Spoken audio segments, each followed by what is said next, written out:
is Friday, May 23rd. Haven't recorded in a couple days. Usually I'm on my way to work, but today I have a funeral to go to. So sad, mom passed away. But yeah, so I have a funeral to go to. So I'm on my way there now. I actually just stopped in this parking lot of Kohl's so I could talk. So I was reading the 33 Laws of the 33 Strategies of War by Robert Greene. And there was this, it wasn't like the main passage, but on the side of the books, there's like annotations and like the columns and stuff like that in like red marker.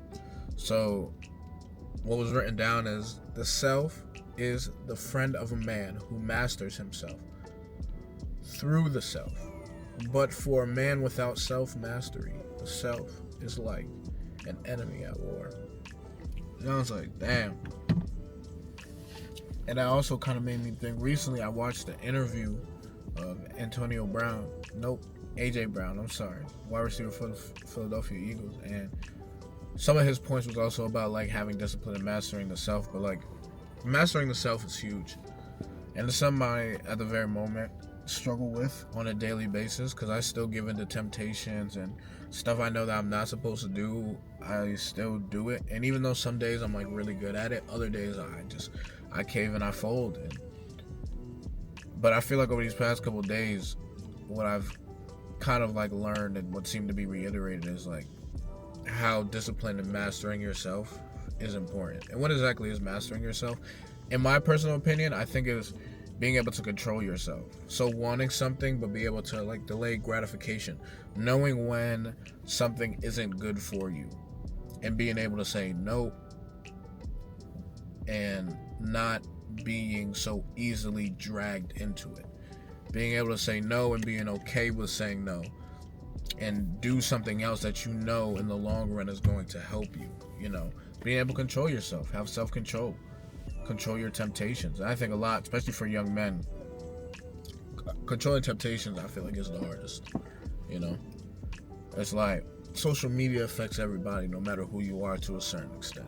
So if you're on it and you're looking at it, I truly believe that even if you're not a big party person or anything like that, like for me, for example, sometimes I'll look at social media and be like, not damn, I wish I was there, but I don't know, have like a little bit of like fear of missing out. But like to a certain extent too, it's like knowing, well, yeah, I could have went out, but if I did, how would my tomorrow look? I'm probably gonna wake up later, probably gonna be like hungover to a certain extent, you know, probably gonna be groggy, probably not gonna want to do what I typically do, gonna miss, I ain't gonna say my morning routine per se, but everything in my day gets shifted back. So now that throws off everything, that throws off the schedule. So it's hard. And I think women play a huge role in it too. Just as men, we want women. You know, they look so freaking good, bro. But knowing like, hey, okay, let me slow down. Maybe I'm not ready. Or maybe let me find a girlfriend instead of like going and like having sex with all these hoes. Because if one of them gets pregnant, I'm cooked. You know what I'm saying? Or maybe I'm not ready for a girlfriend because, you know, financially it wouldn't be a smart move. So let me control my temptation and work on myself. Let me control my temptation and try to get my money up, you know? And there's arguments that go back and forth for that, because some people are like, you don't need money to have a girl. Yeah, I don't know. I think you need some type of money, because I think she eventually going to want to go on dates and stuff like that. And you're going to have to play your part to a certain extent. But anywho, it's hard to control such temptations. It's so hard, and it's pulling you in.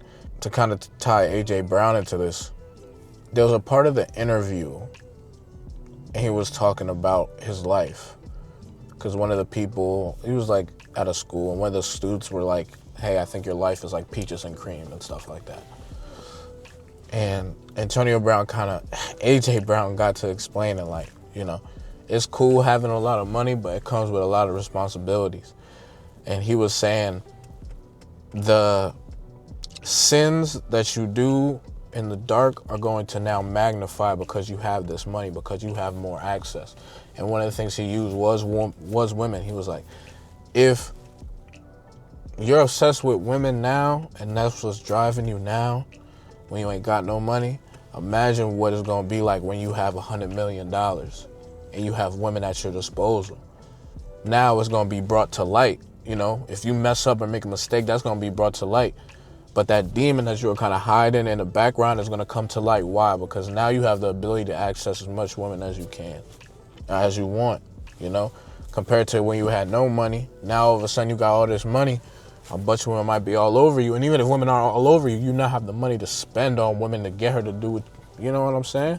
So it does make you think like, damn, you got to have yourself in order and controlled before you get certain blessings, in order and control before you get a hold of certain things. Because the struggles and temptations and the sins that you do behind closed doors are going to be magnified once you get that money, because now you have the capability to do it. And I was like, damn, it really made me think, you know? And it's crazy because everyone says, yo, I wish I could do whatever I want, whenever I want. I feel like that's what a lot of people say. That's what a lot of people want. I have said that before. I'm like, listen, I want to do whatever I want, whenever I want. I want to be able to wake up and hop on a plane and go to Paris and do all this stuff. But the way he framed it and used it, he was like, yo, listen, I can do literally whatever I want, whenever I want. You know how much pressure that is? And I was like, damn. I ain't never think about it like that, like it was pressure, like it was. But it's crazy because, yeah, like, really think like whatever you want, whenever you want it, you know? And no one's ever going to openly admit this, but we all got this dark side in us. So, yeah, some of the stuff we're going to do is going to be cool, but some of the stuff we're going to do is going to be done in order to satisfy that dark fantasy within us, you know? It's like, damn, that's kind of scary. And especially when you have people relying on you and dependent on you, you have to be on your P's and Q's. Because if you got people relying on you and then you mess up, you don't only mess up for yourself, you messed up for the people that were relying on you, you know? And that's why I think self-mastery seems to be quite important. Because if you don't have self-mastery, if you cannot control yourself, like it said in the book, you are at war with yourself. And you can destroy yourself if you aren't able to control the temptations you have, whether that be women, whether that be maybe gambling, whether that be drugs, whatever it is. And everyone has their vice. There's so many different vices. Could be video games. Not saying video games is a bad thing, but you know what I'm saying? Everything in moderation. But everyone has a vice. But are you able to control yourself? Do you have to have that vice every day? Or are you able to say, no, let me not do it today. No, let me wait a couple weeks. You know what? It's not smart for me to go over there. It's not smart for me to keep doing this. Let me do what I know what is right. Let me control myself, rule over myself, have God rule over you. You rule over yourself. And control yourself and control your temptations.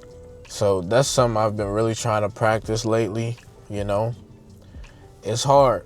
I ain't gonna lie. And I feel like we watch a lot of videos of older and successful men, and I'm looking at the finished product. You're not looking at them when they were probably struggling as well. When they first was like, you know what? Let me get my life in order. Let me do this at 25 or at however age they decided to lock you in at.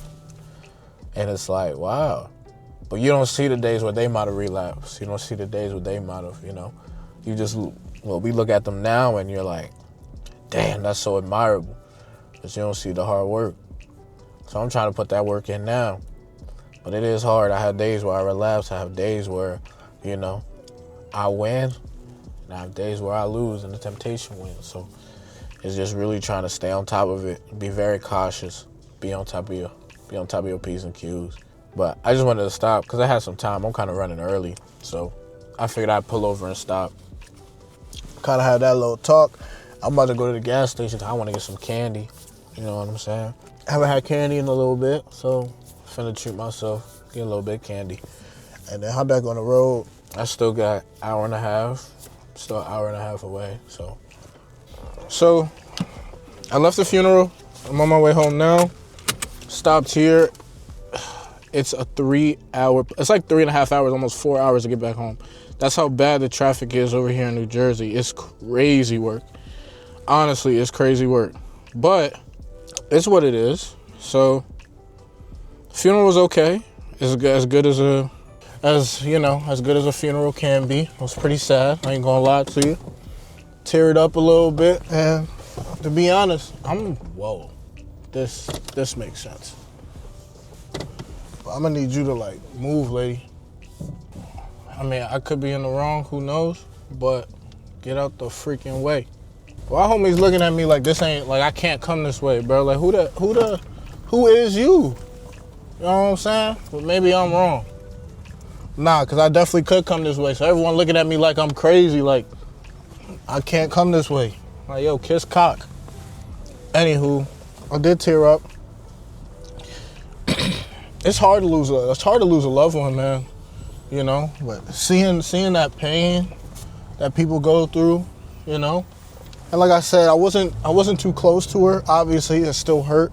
I had a semi-relationship with her, but I wasn't really close with her, if I'm gonna be 100% honest with you. But seeing her son up there, you know, him trying to keep it together while he's talking about his moms is tough, you know, and it really made me feel for him. And to be honest, I started thinking about my own parents, like, dang, cause like, let's be honest, and I don't wanna be morbid, I don't wanna be negative, but you know, both my parents, my mom finna be 60, my dad's already in his 60s, so it's kind of one of them things where it's like, you know, you probably got more days behind you than you do ahead of you, which is very, very sad, but it's kind of just the truth of the matter. It's reality. So I kind of started tearing up because I was like, dang, you know what's crazy? Like, it's going to be me one day. Like, one day, both of my parents are going to pass, and I'm going to have to be up there, and I'm going to have to do my best to really hold it together and be able to speak, you know, on their behalf about them. You know, I'm going to have to be able to hold it together and have their bodies laying there, you know, with the whole open casket type of joint. And it's hard, man. And I really, really do feel for, you know, her son, my cousin. I really do feel for my uncle, really, you know, multiple cousins, because she had multiple kids. So this is going to die. I stayed on the phone for a while with my parents. Kind of forgot where I was going. Essentially, because I kind of forgot my train of thought, you know. Try to just appreciate this time with your parents. Try to appreciate your time with them. No idea when the last time you're going to see him.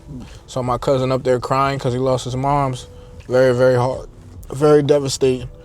So kind of put myself in his shoes. I'm like, damn, you know, who's to say how many more times I have with my parents before, you know, the unfortunate thing happens. So really just going to try to continue to appreciate my parents and not take them for granted and show as much love as I possibly can. I think it's very important, you know, very, very important. So on my way home, it's a 3-hour ride. I'm stuck in crazy traffic right now. I'll be home by like 5:30. Got some other things I got to do. I kind of want to clean my car, but I'm not sure if that's going to happen. But if it does, I'll probably vacuum it out, you know what I'm saying? Get some air fresheners up in the joint. Yeah, that's pretty much it. Appreciate you for watching. Thank you so much. I love you, Brody. Keep your head up. Keep pushing, baby. Peace.